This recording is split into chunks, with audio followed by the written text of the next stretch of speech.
Welcome to our series, Questions and Answers for a World in Crisis. This most important topic, divine love, we will cover in 3 parts. This is part 1, the Mother. In the Divine's love, we always find all support and all consolation. When you reach the contact with the Divine's love, you see this love in everything and all circumstances. The Divine's love and knowledge must always govern our thoughts and actions. May the Divine's love dwell as the sovereign master of our hearts, and the Divine's knowledge never leave our thoughts. The Divine's love can generate in all peace and the satisfaction that comes from benevolence. The Divine's love is an eternal truth. The Divine love is the essence of truth and cannot be affected by human confusions.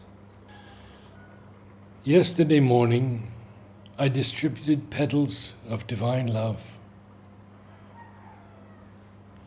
The previous night was, here, the darkest of the year, and in India it is a great festival.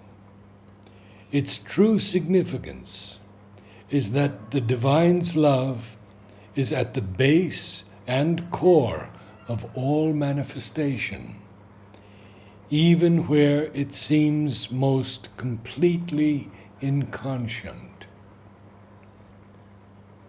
The Divine has an equal love for all human beings, but the obscurity of consciousness of most men prevents them from perceiving this divine love. To become conscious of the divine love, all other love must be abandoned. There is always a bitter taste behind the human love. It is only the divine love which never disappoints. Do not grieve. Human love is fugitive. It is only the Divine's love that never fails. So long as the ego is there, one cannot love. Love alone can love. Love alone can conquer the ego.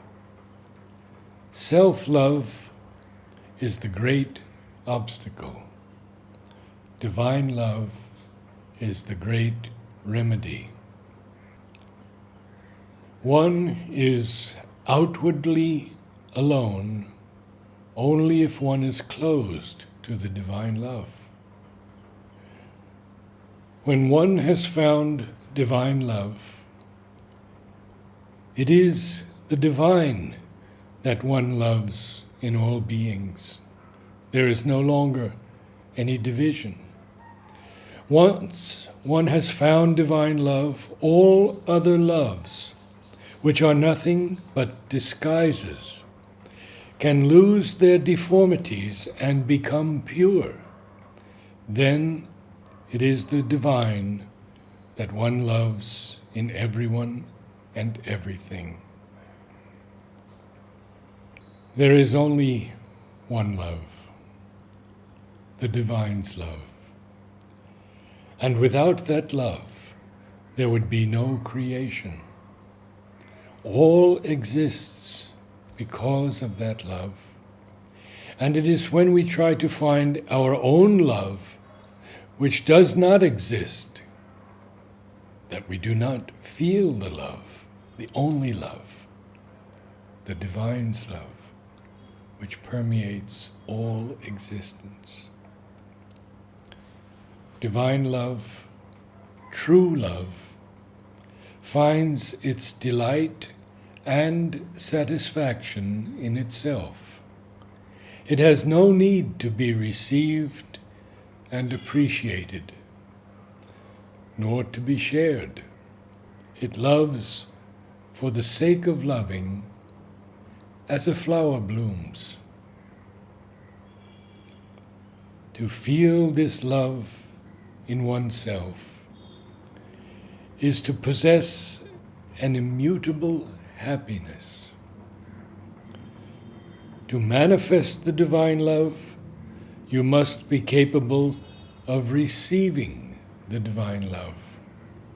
For only those can manifest it who are by their nature open to its native movement. The wider and clearer the opening in them, the more they manifest love divine in its original purity. The more it is mixed with the lower human feelings, the greater is the deformation.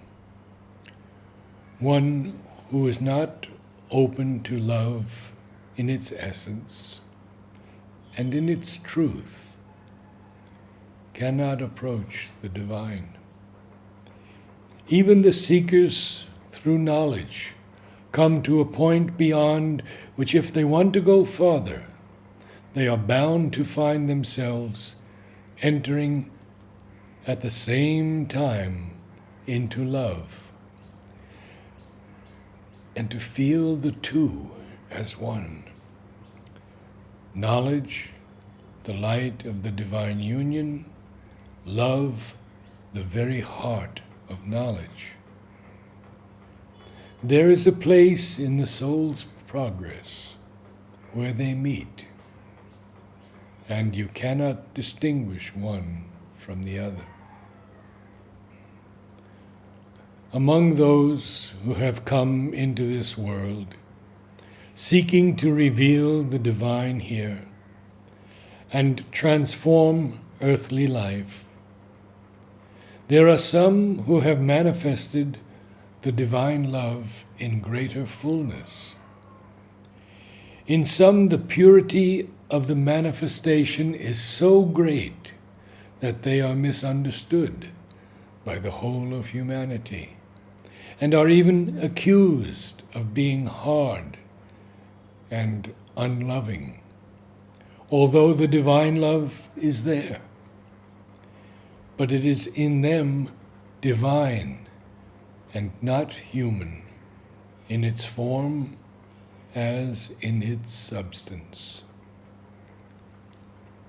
The manifestation of the love of the divine in the world was the great Holocaust, the supreme self-giving, the perfect consciousness accepted to be merged and absorbed into the unconsciousness of matter, so that consciousness might be awakened in the depths of its obscurity, and little by little a divine power might rise in it and make the whole of this manifested universe a highest expression of the divine consciousness and the divine love. This was the supreme love. To accept the loss of the perfect condition of supreme divinity, its absolute consciousness, its infinite knowledge, to unite with unconsciousness, to dwell in the world with ignorance and darkness. And yet, none perhaps would call it love, for it does not clothe itself in a superficial sentiment.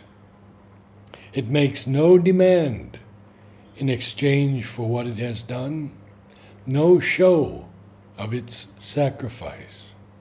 The force of love in the world is trying to find consciousnesses that are capable of receiving this divine movement in its purity and expressing it. This race of all beings towards love, this irresistible push and seeking out in the world's heart and in all hearts, is the impulse given by a divine love behind the human longing and seeking. It touches millions of instruments, trying always, always failing. But this constant touch prepares these instruments, and suddenly one day there will awake in them the capacity of self-giving, the capacity of loving. Namaste.